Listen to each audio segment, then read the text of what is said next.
ከአርሰናል ጋር በተያያዘ መረጃዎችን እንመለከታለን። አርሰናሎች በጣም ብዙዎቻችሁ የሚያሳስባችሁ ጉዳይ ነው ብዬ አስባለሁ። የቤንጃሚን ሼሽኮ ጉዳይ ስለሱ መረጃዎች እናነሳለን።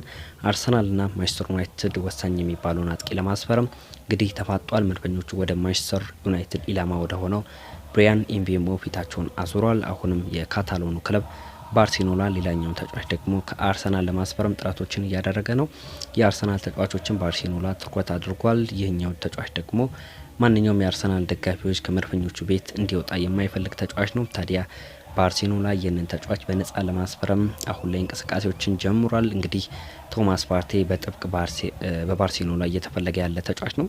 ሰላም አድማጮች እንደምቆያችሁ፣ እነሆ የኢትዮ ስፖርት አሁናዊ መረጃዎችን ይዤላችሁ ቀርብ ያለው ከባህር ማዶ የተመራረጡ በተለይም አርሰናል ላይ ትኩረት ያደረጉ መረጃዎችን እናጋራችኋለን። እስከ ፕሮግራሙ ፍጻሜ የአብሮነት ቆይታችሁን ከኛ ጋር እንድታደርጉ የተለመደው የአክብሮት ግብዣችን ነው። እንግዲህ ቀዳማዊ ወዳደረግነው መረጃዎችን እናልፋለን። ቶማስ ፓርቴ በክለቡ ይቆያል ወይንስ ይለቃል? ትልቅ ጥያቄ የሆነ ጉዳይ ይመስላል። ግን ሚኬል አርቴታ ራሱ ተናግሯል። የመጨረሻ ፕሬስ ኮንፈረንስ ላይ ስለዚህ ተጫዋች ተጠይቆም ነበር።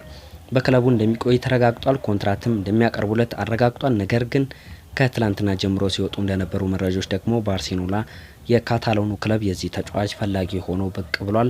እንደ መረጃዎች እንደሚጠቁሙት ከሆነ ደግሞ ከተጫዋቹ ወኪል ጋርም ጭምር ተነጋግሯል ነው የተባለው። አንዳንድ ንግግሮችን አድርጓል። ከአርሰናል ጋርም ደግሞ ኮንትራት ስለሌለው የተጫዋች የመልቀቅ እድል ሊኖረው ይችላል። አርሰናሎች ቀደም ብለው ኮንትራት ለማስፈረም ጥረቶችን ያደርጋሉ የሚሉ መረጃዎች እየወጡ ይገኛሉ። ነገር ግን ለፓርቴ ኮንትራት የማያቀርቡ ከሆነ ከክለቡ በነጻ እንደሚለቅ ተጠቁሟል። ወደ ባርሴሎናም ያመራል ተብሎ ይጠበቃል። ባርሴሎናም አሁን ላይ ሲሪየስ የሆነ ፍላጎት አላቸው ሲል ዘሰን ነው የዘገበው። በነጻ ነው ወደ ባርሴሎና የሚያመራው።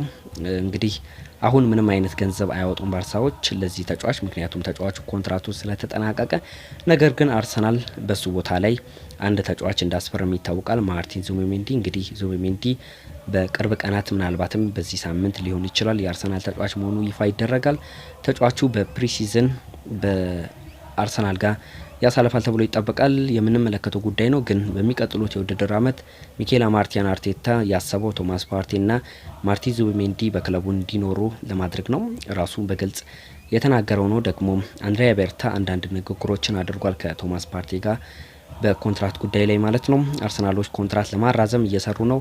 ነገር ግን የባርሳን ጥያቄ ከተጠናከረ እንዲሁም ደግሞ ቶማስ ፓርቴ አልፈረምም ካለ እናም የባርሳን ጥያቄ ከተቀበለ ከክለቡ በነጻ የመልቀቅ እድል አለው።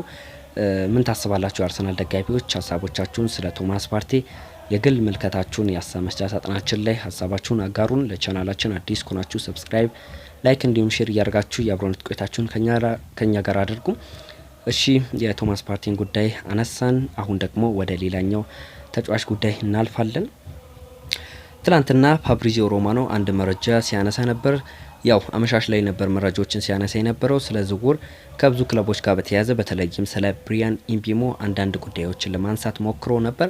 ምክንያቱም አንዳንድ ኢንተረስቶች አሉ። የአርሰናል ሲሪየስ ኢንተረስት ነው፣ ፍላጎት አለው። አርሰናሎች ኢምቤሞን በጥብቅ ይፈልጋሉ ሲባል ነበር። ግን ቀደም ያሉ ክለቦች አሉ በዚህ የዝውውር መስኮት ማለት ነው። ከዚህ ተጫዋች ጋር በተያያዘ ማንቸስተር ዩናይትድ፣ ኒውካስትል ዩናይትድ እነዚህ ክለቦች የብሪያን ኢምቤሞ አድናቂና ፈላጊ ናቸው። በተለይም እኔ በዝውውሩ ገፋ ብሎ ይመጣል ብዬ የማስበው አርሰናል ነው። አርሰናል ተጫዋቹ ላይ ትልቅ ፍላጎት አለው። ምክንያቱም እንደ መረጃዎች ከሆነ ደግሞ ከአርሰናል አካባቢ የሚወጡ መረጃዎች እንደሚያሳዩት የቡካዮ ሳካ ቦታን በደንብ ይሸፍናል ብለው ነው የሚያስቡት። ስለዚህ ለቡካዮ ሳካ እንዲሁም ደግሞ በተለያዩ አማራጮች ቦታ ላይ መጫወት የሚችል አቅም ያለው እንዲሁም ደግሞ ብሪያን ኢምቤሞ አይነት ተጫዋች ነው የሚፈልጉት።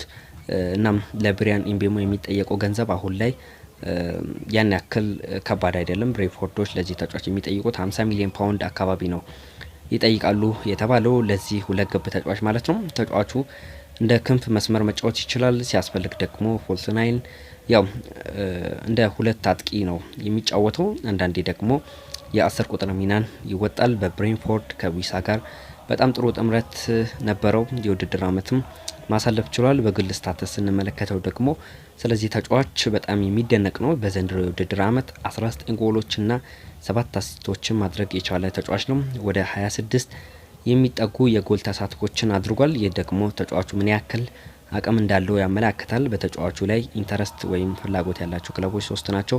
አርሰናል፣ ማንቸስተር ዩናይትድ እና ኒውካስትል በተጫዋቹ ላይ ፍላጎት አላቸው። ዩናይትዶች እንግዲህ ጠለቅ ያለ ፍላጎት እንደነበራቸው ከዚህ ቀደም ተመልክተናል። ነገር ግን ፋብሪዚዮ ሮማኖ እንዳሳወቀው ከሆነ አሁን ላይ አርሰናል የዚህን ተጫዋች ዝውውርን በተመለከተ እንቅስቃሴዎችን እያደረገ ነው የሚገኘው። በሚቀጥሉት ሳምንታት የዚህ ተጫዋች መዳረሻ ክለብ የምንመለከተው ይሆናል። ነገር ግን አሁን ላይ በዚህ ተጫዋች እነዚህ 3 ክለቦች ትልቅ ፉክክር እያደረጉ ይገኛሉ። ብሪያን ኢምቤሞ ወዴት ያቀናል? ውድ አድማጮቻችን ስለዚህ ተጫዋች ሀሳብ አስተያየታችሁን፣ መልከታችሁን የሀሳብ መስጫ ሳጥናችን ክፍት ነው፣ አጋሩን እና ፋብሪዚዮ ሮማኖ ያስመለከተን ብሪያን ኢምቤሞ በአርሰናል በጥብቅ ይፈለጋል የሚል መረጃ ከትላንትና ምሽት ይዞ ወጥቶ ነበር። የመጨረሻ የአርሰናልን ጉዳይ እናነሳለን እና እናበቃለን። የስፖርት ቤተሰቦች የብዙዎቻችሁ ጥያቄ ደግሞ ብዙዎች የአርሰናል ደጋፊዎች እየጠበቃችሁት ያለው የዝውውር ጉዳይ እናነሳለን። ከቤንጃሚን ሼሽኮ ጋር በተያያዘ በተለይም አርሰናሎች ባለፉት ቀናት ከአርቢ ላይፕዚግ ጋር እየተነጋገሩ እንደነበር ይታወቃል። ከአርቢ ላይፕዚግ ጋር ጥሩ የሚባል ንግግሮች ላይ ናቸው። እስካሁን ድረስ ድርድሮችና ንግግሮችም እያደረጉ ይገኛሉ። በዚህ ተጫዋች ላይ አርሰናሎች አሁንም ድረስ ዝውውሩ እየመሩ ነው የሚገኙት።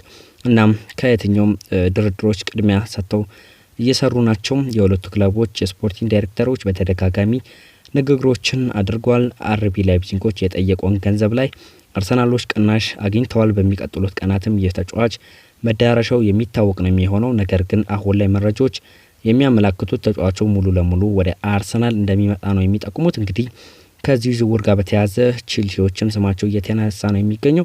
ቼልሲዎችም ይህንን ተጫዋች ወደ ቡድን ስብስባቸው ለመቀላቀል አሁን ላይ ዝውውሩን እንደተቀላቀሉ ነው መረጃዎች ከጀርመን እያመላከቱን የሚገኘው። ነገር ግን አርሰናሎች ለዚህ ተጫዋች እስከ 70 ሚሊዮን ፓውንድ ይከፍላሉ የሚሉ መረጃዎች እየወጡ ይገኛሉ። አርቢ ላይፕዚጎች እንደሚታወቁት 92 ሚሊዮን ፓውንድ ነው ለዚህ ተጫዋች የጠየቁት። ነገር ግን አርሰናሎች ከድርድር በኋላ እንዲቀነስላቸው አድርገው 80 ሚሊዮን ፓውንድ አካባቢ ለዚህ ተጫዋች እንዲከፈል ከስምምነት ደርሷል።